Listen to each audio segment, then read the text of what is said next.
Hi everyone, welcome to my employment lifecycle project. My name is Alinette Don, and I will be providing an organizational improvement plan that can help companies improve their employees' performance. So, what is an employment life cycle? It is basically the relationship between an employee and the organization they work for. It's all the stages an employee has to go through within a company. This project will be focusing on an organizational improvement plan and the stages of the employment life cycle that can help create a positive and healthy culture and climate that will help improve employees' performance. So, as you guys can see, those are the stages of an employment life cycle, which are recruitment, selection, training, development, and evaluation, which I will be explaining more in detail within the next slide. So, this diagram explains the stages and some extra factors such as culture, performance management, climate that will form an employment life cycle. So starting with recruitment, this is the stage where um, companies choose their future leaders for their organization and is basically finding and hiring individuals for a specific job position. Then comes selection, which is when companies select the right candidate and whether they decide um, whether the candidate is getting hired or not. Then come training, which is basically after individuals get recruited and selected, they get trained for their specific position, and this will allow individuals develop specific skills and abilities needed to perform the job.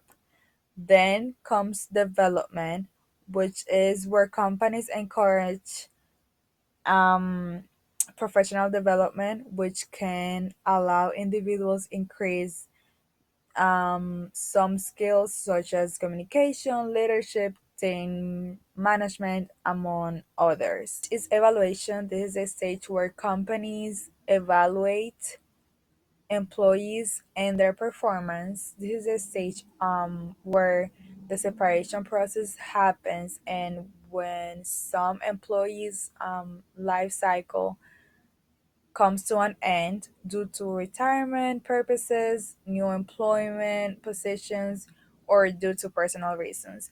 This is also the stage where companies also figure out who is going to be the best candidate to fill certain jobs when new vacancies are available. So those were the stages of the employment life cycle, but there is other factors that contribute to the success of this cycle. Starting with legal and ethical challenges, legal standards are basically the laws written by the government, while ethical standards are the human rights and wrongs written by norms in society. So, how do this relate to the employment life cycle? Well, because all of those stages may have some legal and ethical issues and challenges associated with them, such as are recruiters being biased in their decision making, or are people being selected for a certain reasons? These are the types of issues that will involve legal or ethical challenges within a company. So the next key component in the employment life cycle is culture, which is the set of values, beliefs, and behaviors um, that governs how an employee behave within a organization.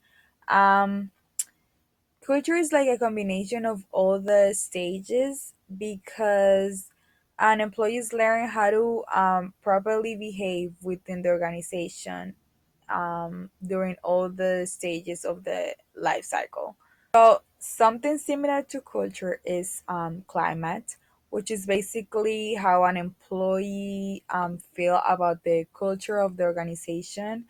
Um, it's basically how they feel when they're working, how they feel about the environment, what is their motivation, among other factors. And then finally, we have performance management, which is basically managing different types and levels of performance during all stages of the employment life cycle. It's basically ensuring that all these activities and output from the employment life cycle meet the organization's goals. This is it for the explanation of the employment life cycle and its components. In the next slides, I will be providing information on more in detail about the stages and its components, such as the validity, the reliability, the action plan that is needed, among other important factors. First, I'm going to start with job analysis and competency modeling. Even though this is not part of the employment life cycle stages, this happens way before all the stages. In order to recruit somebody, you need to be able to do a job analysis and to have a job description, and because this will ensure individuals what the job is about, what skills are needed, and what abilities they need to perform. And in job analysis and competency modeling, this is where all the information happens. So just to be sure about definitions, a job analysis is an evaluation of the job that recollects useful information um, to create descriptions and give specifications about the job, while competency modeling it identifies the skills needed to perform the job and connects the employee with the organization. Okay, so what is my action plan? How do I plan to accomplish all these goals to make the perfect job analysis? Well, first I will start by doing a direct observation in the work environment, in which I observe the individuals having interactions with each other, and in which I will observe them performing tasks, and I will observe any behavior, anything that I think will be worth knowing for the job. Then I will conduct open ended questionnaires to the managers and supervisors, and the questionnaires will be about what knowledge, skills, and abilities they think are needed to perform the job. This will allow managers to actually express themselves instead of just choosing an answer that is already put for them. Also, interview employees. This will give the interviewer a different perspective, well, an perspective on what skills, behaviors, and knowledge they think are needed to perform their job. I will also analyze employees' logs, which are the records of employees and the frequency and timing of them performing tasks. An industrial psychologist or an HR specialist could analyze these logs and identify patterns and translate them into duties and responsibilities needed to perform the job. Now, when it comes to competency modeling, it is very similar to job analysis. The only difference is that competency modeling focus more on the employee with the organization rather than the organization with the employee. Um, an action plan will be very similar to the one that I just mentioned with job analysis. I will observe individuals when they're performing their jobs, since competency modeling it's all about employees. I will interview them, give them valid and reliable surveys to fill in, and make connections between individuals' competencies and organizational goals and values as much as possible. Now, what's the reliability of job analysis and competency modeling? Some reliability concerns to address is making sure all evidence-based methods are consistent by using the same methods under the same circumstances to receive the same results. Let's say if you're going to do an interview to employees, make sure all interview have the same questions or are done under the same circumstances. Same thing if you're going to do a survey, make sure all the questions are consistent and that all employees receive the same questions under the same circumstances and time. Same things happen with validity. Again, make sure all evidence-based methods are valid. Um, Make sure that they go all straight to the point. Like for example, when you're doing interviews, um, to managers based on a job position, make sure you ask manager questions based on that job position, not based on their experience, not based on another job position, but the position itself. You gotta make sure all the questions you ask go straight to the point and gather the information that needs to be gathered.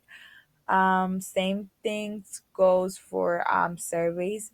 Make sure those questions go straight to the point, like I said before, and they're only based on the position. When analyzing logs, you want to make sure that you gather the right information and that you identify the right patterns for the right months. Um, you always want to make sure you're gathering the information for that job position, not a higher one, not a lower one, but that specific job position itself. Now, when it comes to practical considerations, we have to consider the time, the money, and the knowledge of the current employees.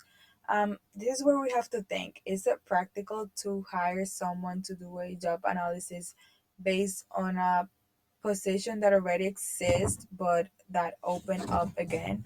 Well, the answer is no, because the position that already exists should have probably had a previous job analysis. Now, let's say if it's a new position that open up, then it is practical to hire someone to do a job analysis because it will be less time for the organization as if they were going to do it themselves, and they probably save a lot of money. Um, let's say it also depends on employees knowledge, because let's say if you do an interview to an employee and let's say about the job position and they don't really know any information about the job position, they could give you fake information, and that could lead to a waste of an interview, a waste of money that you probably use in the materials, and a waste of time as well.